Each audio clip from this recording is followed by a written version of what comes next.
Sian Gaza versus Kim Domingo. Ngayon, Dad, may parang blind item na pinost itong si celebrity informant na si Sian Gaza. Basically, ang sinasabi niya, may isang celebrity daw, may boyfriend daw for 11 years, isang congressman. At yung congressman na to, may pamilya na, may asawa na, pero for 11 years, meron daw siyang isang mistress na sikat na celebrity na sobrang ganda daw, na marami na daw niyang binigay na house and lot, mga kotse at mga ibang mga fancy gifts pa daw. So, nag-investigate at mga netizens kasi may pinost rin mga photos si Sian Gaza at video. Base sa photo at video, na-investigate at nalaman nila na yung video na to na-take sa isang 5-star resort sa Palawan Resort at yung supposedly celebrity to, base sa mga hints at saka base sa video, supposedly si Kim Domingo daw ang nalink nila dun sa video na yun. Ngayon, marami mga netizens nagsasabi, baka siya nga, baka si Kim Domingo nga kasi lahat ng mga clues, lahat ng mga photos naglilink kay Kim Domingo. And ang daming nagagalit at ang daming na-impress na paano nakakuha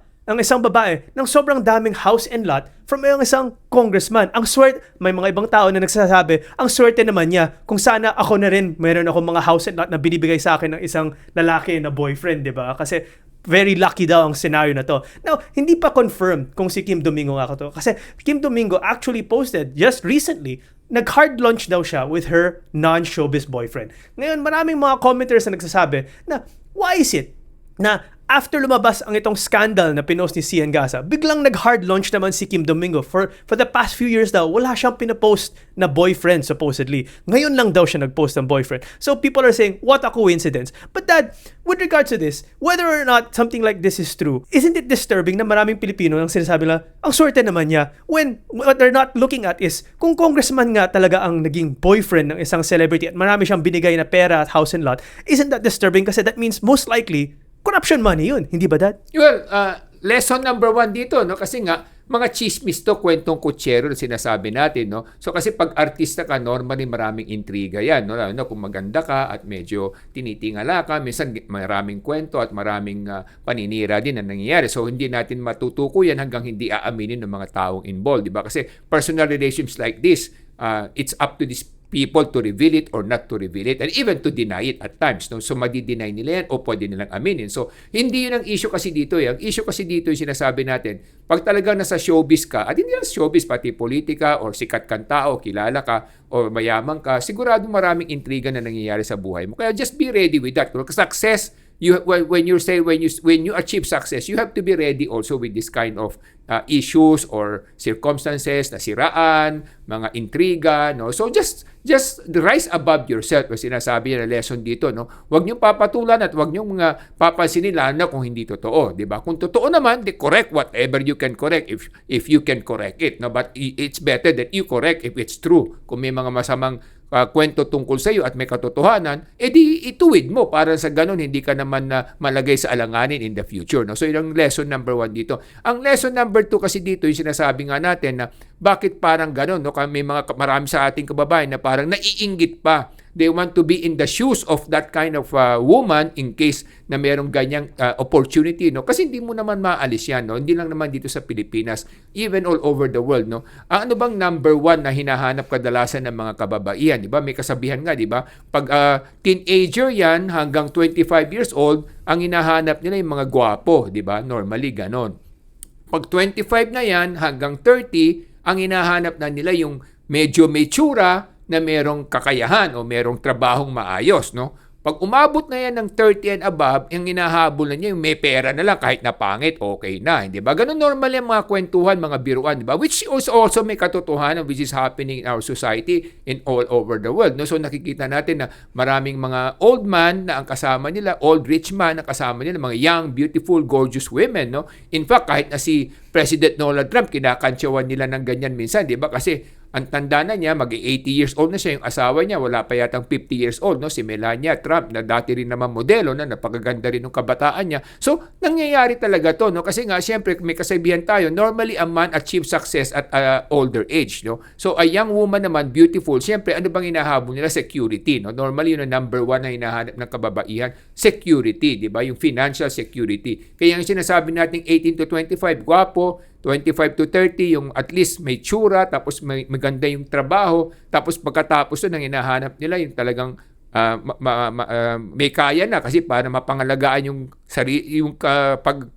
pag-asawa nila at saka yung mga anak nila, di ba? Kasi it's very costly to have a family, di ba? And at the same time, napakahirap din kasi for a woman, di ba? For example, kahit na maganda kang babae, mahirap din kumita at mahirap din kumita ng maayos, no? Kasi nga kadalasan marami ka rin kakompetensya, di ba? Marami ring mga magagandang babae na pumapasok sa showbiz at syempre minsan nag-aagawan sila ng mga kontrata nila. So hindi rin regular 'yon, up and down 'yon. At pagtanda nila, syempre bababa na yung kanilang demand, no, sa merkado, kaya mas kokonti yung kontrata nila habang tumatanda sila. So naghahanap sila ng mga lalaking tingin nila ay maalagaan sila, masusuportahan sila, mabibigyan sila ng maayos na buhay.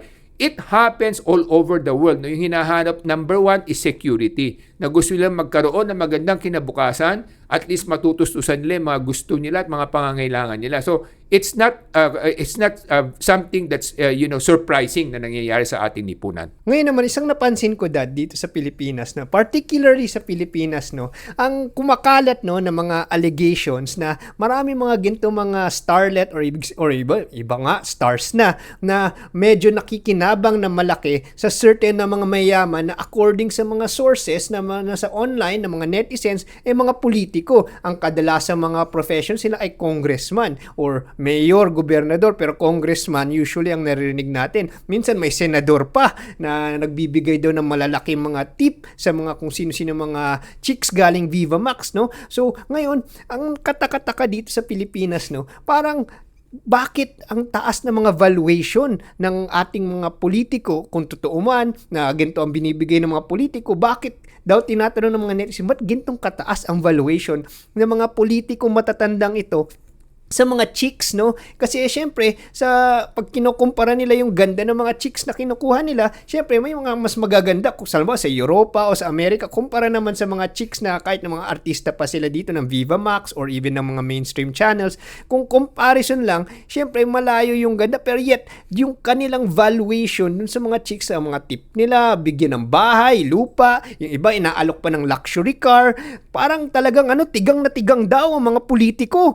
Masyado silang gigil na gigil sa mga chicks kahit na konting lahi lang ng puti, nahaluan lang ng pagkamestisa, gigil na sila, house and lot, luxury car, binobombahan ng pera. Ano nakikita mo dito, Dad? Parang meron ba silang syndrome na uhaw na uhaw sila? Well, issue number one kasi dito yung sinasabi nga natin supply and demand, di ba? Sinasabi natin kasi kung may pera siya, siyempre, may pera siya, no? So may demand siya, di ba? Ang supply, kakaunti. Kasi sa Pilipinas, mas kakaunti yung masasabi natin talagang kaakit-akit, di ba? Karamihan, pangkaraniwan, di ba? Yung talagang mga sinasabi nating mga sobrang ganda, normally may mga lahi, o yung normally yung talagang kakaiba yung kanilang looks, no? And that is very rare in the Philippines, no? Kasi nga iba yung ating physical feature, no? Pero marami naman sa ating mga kababaihan sa Pilipinas na maganda naman yung kanilang kalooban, attitude and character. Yun naman ang panalo ng Pilipina, no? Pero siyempre kung physical looks, mas kakaunti, very rare yung maganda yung physical looks niya, no? So kadalasan yung mga mistisa kaya sila nananalo sa mga Miss Universe, Miss Philippines, etc., no? So kadalasan ganun. Mas kakaunti yon dito sa Pilipinas. Hindi katulad sa abroad. Let's say pumunta ka sa Europe, no, pumunta ka sa Amerika, no, sa Russia, napakaraming magaganda babae doon, pero percentage wise lang 'yon, 'di ba? Kasi hindi naman talagang lahat magaganda rin, no. So kaya lang mas mataas yung percentage nila per, let's say, per 100, no. So sabihin natin sa Russia siguro, sa Czechoslovakia, sa Czech, let's say 5 out of 100 na medyo magandang itsura, no. Sa Pilipinas siguro medyo 1 out of 500 o 1,000, no. So mas kakaunti. That's why yung sa supply ng kagandahan, physically yung kalooban, mas kakaunti sa Pilipinas. Tapos yung mga may kaya, siyempre, hindi rin sila ganun karami, pero siyempre, they can afford to pay for their, sentiments, naghahanap sila ng mga proximity rin, no? Kasi yun ang proximate, malapit sa kanila, at saka minsan marami nagpapakilala sa kanila,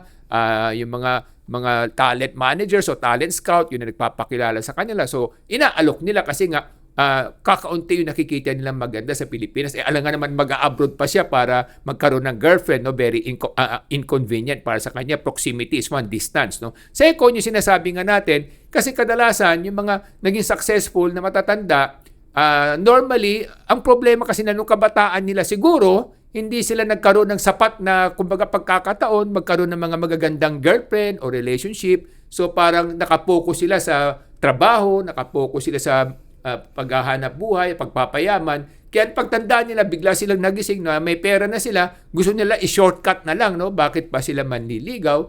Bilhin na lang nila, perahin na lang nila, no? So yung nagiging attitude, no? So yun nga sinasabi natin, pagka hindi naging balance yung buhay mo at a certain point magiging imbalance ka, no? Ganon din, nagkaroon din ng iskandalo sa Amerika, 'di ba, si Bill Gates, no, na napaka professional, napaka-decente tingnan na mama, na negosyante, pero na-eskandalo rin siya sa mga Epstein file na yan, na siya pala marami ring mga pinapatulan ng mga binabayaran, no? Parang gano'n ang chismis na may pinapatulan, nagbabayad siya din ng kung ano-anong amount para magkaroon siya ng mga ganong pagtatalik o experience sa mga iba't ibang babae na pinapakilala sa kanya ni Epstein na namatay rin at nakasuhan din, di ba? So, ganun yung mga nangyayari sa ating lipunan. So ngayon naman, Dad, meron pa akong gustong i-cite na isa pang data point kasi there's this podcaster na si Theo Bren na napag-usapan na natin dati. Every time in-interview niya yung mga chicks na magaganda dun sa kanyang show, tinatanong niya kung nagkakaroon ba ng mga indecent offer. At syempre, pag tinatanong yung mga babae, sinasabi niya, yes.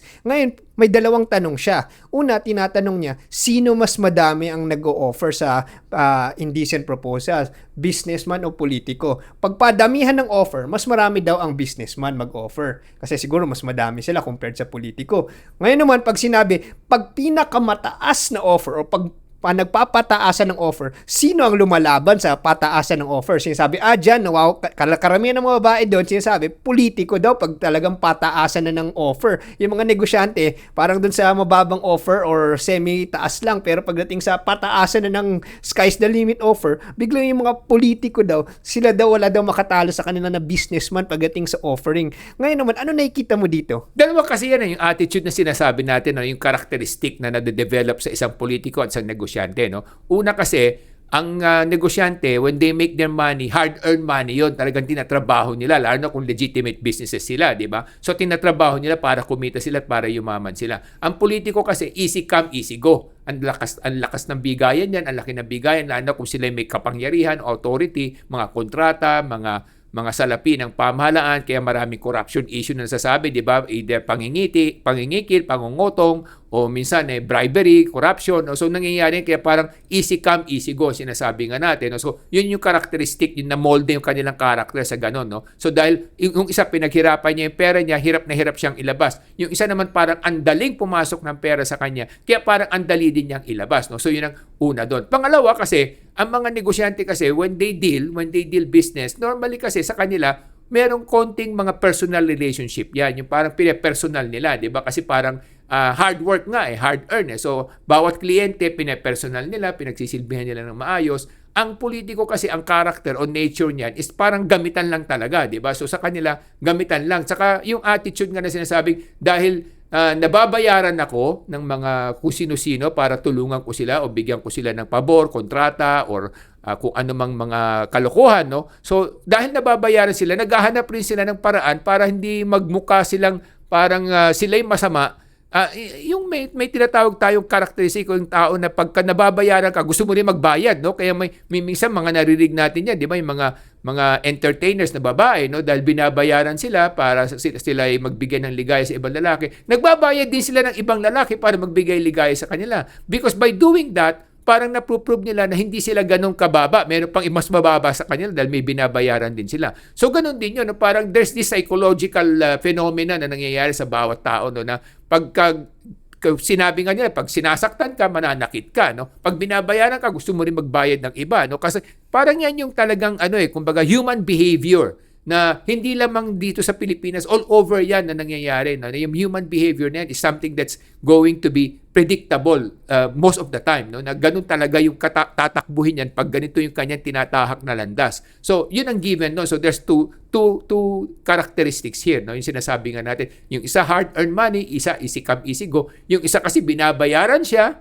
So gusto rin niya magbayad para ipakita na hindi siya ganun morally kababa ang kanyang pagkatao. Kaya mga kababayan, dito sa Ilocano Defenders Party List, parati namin sinasabi at tinutulak na edukasyon ang solusyon sa pag-angat ng buhay. Lalo sa mga kababaihan natin, napakahalaga ng edukasyon. Kasi pag edukado mga kababaihan, dadami ang kanilang options para umangat sa buhay ng may dignidad na long term. Kasi syempre ang babae, pag sa umpisa, maganda, syempre nagkakaroon siya ng disproportional value, no? Parang napakaraming mga indecent proposal at syempre kung pumatol, nasira ang kanyang perception of money at syempre pag natapos na yun, nahihirapan na siya magkapagtrabaho kasi wala siyang develop na educational skills. Kaya pero pag may educational skills, she can start with dignity, she can marry a good man and have a good life without having to go to the roller coasters of the uncertainties of life. Education is the true solution para magkaroon ng value ang lahat ng mga kababaihan. Para sa edukasyon, ako si Morgan Sain, yung coach ng bayan. Mga kababayan, ang kailangan ng Pilipino para umangat ang kanilang mga buhay ay edukasyon. Kaya ang layunin ng Ilocano Defenders Party List ay taas ang antas ng edukasyon sa buong Pilipinas para gumanda ang kinabukasan, ang mga opportunities at mga livelihood ng bawat Pilipino. Ako po ay si Solomon Sai, ang inyong kuya ng bayan. Huwag niyo pong ipagkanulo ang katauhan ninyo dahil pag titingin kayo sa salamin kada umaga, makikita niyo ang inyong sarili kung ano talaga inyong pagkatao. At pag yan ay sinanla nyo at pinagkanulo nyo, panghabang buhay hindi kayo matatahimik at kadalasan malulugmok kayo sa inyong patutunguhan. Kaya po mga kababayan, always go for the right direction, always pray for wisdom, and always be in the right side of things and do good, be good, and feel good. Yan po ang aming mga papayo sa ating mga kababayan. Ako po si Michael Sain, yung dad ng bayan.